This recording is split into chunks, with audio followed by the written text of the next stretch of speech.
WENR, the voice of service in Chicago. WENR leaves the air now, and this channel will be occupied by WLS. Good evening, everyone. You are now listening to WLS, the voice of Prairie Farmers, Chicago.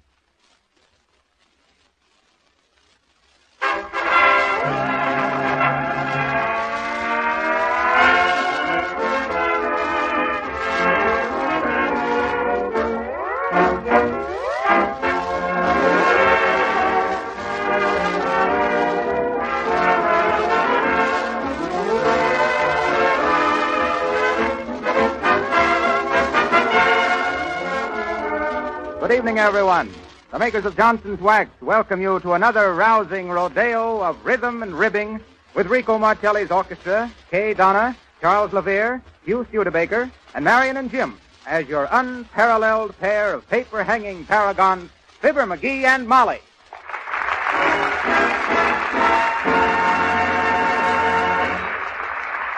Martelli ups anchor and gives us a mellifluous medley from the picture Shipmates Forever, including I'd Rather Listen to Your Eyes and Don't Give Up the Ship. Cast off, Rico!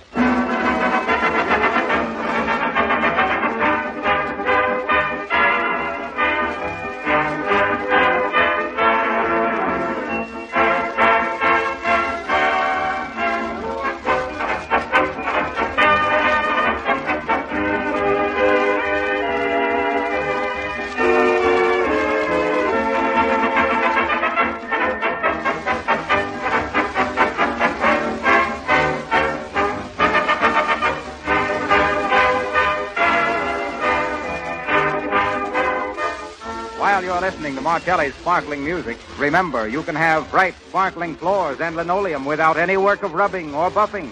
Use Johnson's Glow Coat, the finest no-rubbing floor polish that can possibly be made.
Shipmates stand together, don't give up the ship. Prepare for stormy weather, we won't give up the ship.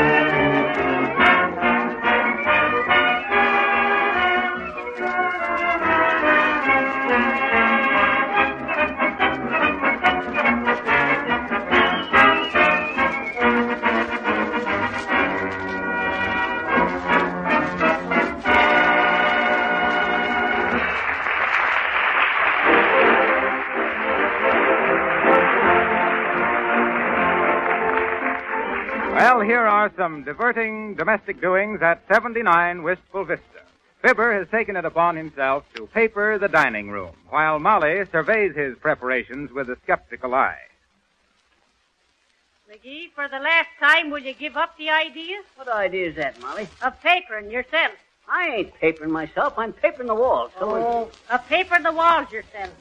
And you don't know the first thing about it now. Oh, shucks, Molly. It don't take no mastermind to slap some paste onto some paper and stick it on the wall. Shucks. Wasn't I the leading label licker at the Lapawalla Licorice Laboratories? And what has that to do with papering a wall? Just a matter of size is all.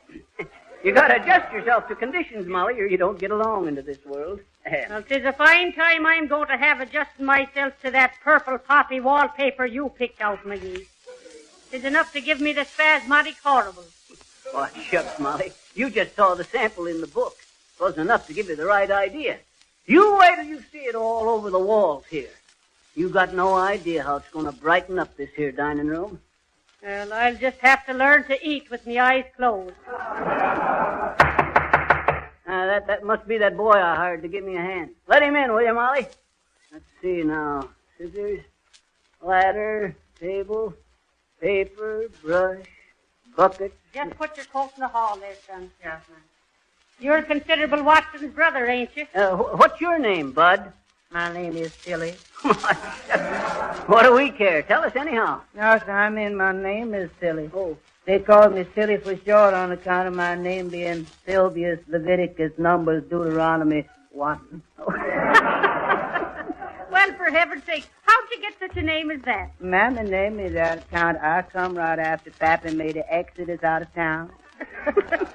Well, that's all right, foolish. No, sir, not foolish, silly. Oh, well. No use splitting hairs. You know anything about wallpapering, Silly? Wallpaper? No, sir. Fine. We'll all start even. Oh, shucks, Molly. This ain't going to be nothing. Just a case of matching up the edges and slapping her onto the walls. How do you like the pattern, Silly? He says, how do you like the design on the paper, Silly? Yes, my husband. I was just trying to think how to answer in a nice way is all, ma'am. You see. Never mind, son. Artistic tastes differ. Now, you help me mix up this here flower paper. Hey, Molly, unroll a couple of them rolls of wallpaper and spread them out, will you? Face down? Yep. Thank heaven. Shall I pour this here water right in there, Mr. Yep. McGee? You pour it in now and I'll stir it up. Easy now, easy. Shucks, this here's the first time I mixed paste since I was building kites for old Carson Kipper. Who, McGee? Carson Kipper. Had him a kite factory in Cassopolis. The Carson Kipper Cord Control Kite Company in Cassopolis. Ever hear of it? No, did you? No. I mean, shucks, of course I did. I was construction manager for old Carson Kipper. We built kites from little 8-inch kitty kites to 300-foot box kites. Y'all mean you make kites to sell, Mr. McGee? Yep. Mostly army kites. Used them for signaling purposes. Shucks, we developed kites that'd carry an army mule for 2 miles. I'll never forget the time our Model 645 JKB 32B ran away with me. I ever tell you about that, Molly? Yes, often. Well, I imagine Silly here wants to hear about it. Don't you, Sil? You is paying for my time, boss. Yeah. I thought you'd want to hear. A little more flour in that mixture, Silly. Yes. Well, sir, this here kite was so strong, I used wire cable on it instead of string. And the way we flew them was to dangle them off the back of the truck at 85 mile an hour till the wind took them. Yeah, better unroll a couple of more rolls of paper, Molly. Sure.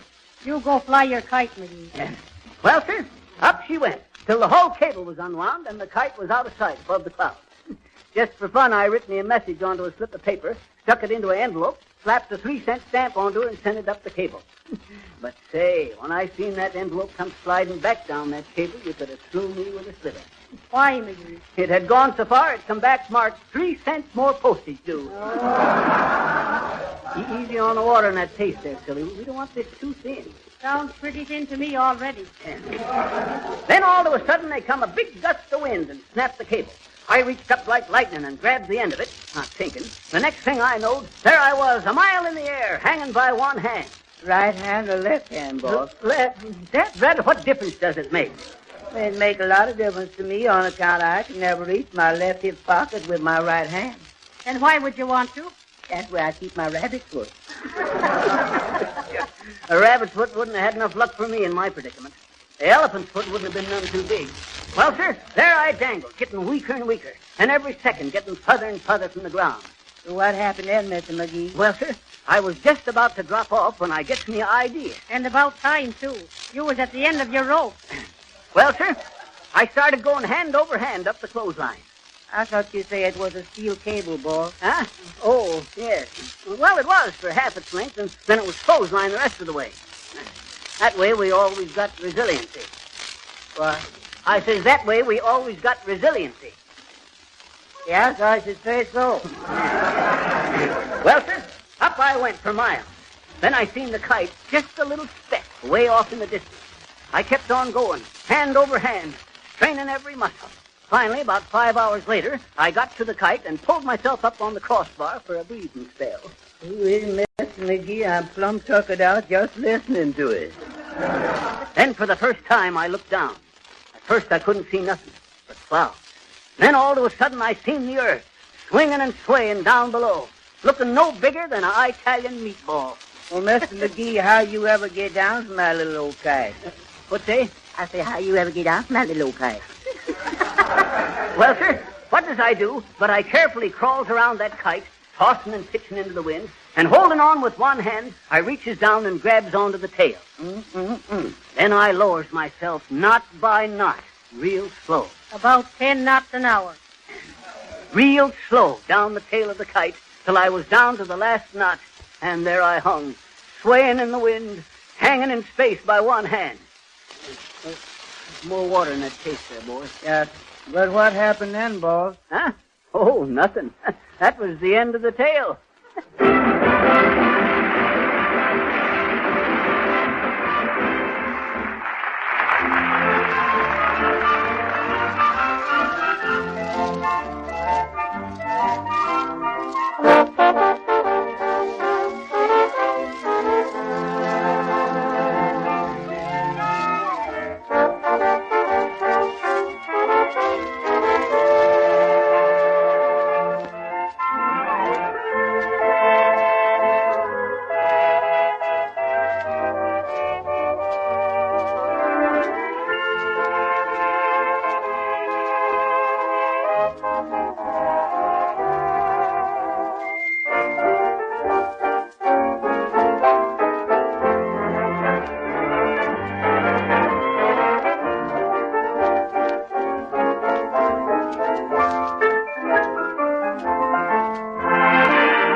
Kelly and his men playing Isn't It a Lovely Day to Be Caught in the Rain? And the answer is, no matter how gloomy it is overhead, you can always have it shiny and bright underfoot. Just get a can of Glow Coat at your nearest... Hey, Harpo. Harlow. So you must have me confused with Harpo Marx. Oh, no. The difference between you and Harpo Marx is he don't talk, and you don't say nothing. I get it. I get it. Say, Harpo, I understand the Johnson Wax Company is helping the government organize a bureau for preservating flora. Oh, is that so? Mm-hmm. Oh, something like the HOLC. No, this is the NRNB. NRNB. Yeah. Oh, I see. National Recovery of Natural Brightness. No, NRNB. No rubbing, no buffing. Well... But I always says... McGee. And that's what she always says. Oh, well... Well, if you want to make an application to the NRNB for less work and better-looking floors in your house, here's all you have to do. Order a can of Johnson's Glow Coat from your nearest dealer. This amazing new kind of liquid floor polish, perfected in the famous Johnson's Wax laboratories, gives your floors and linoleum a beautiful gleaming surface. And you don't have to do one bit of rubbing or buffing. Just spread a little Glow Coat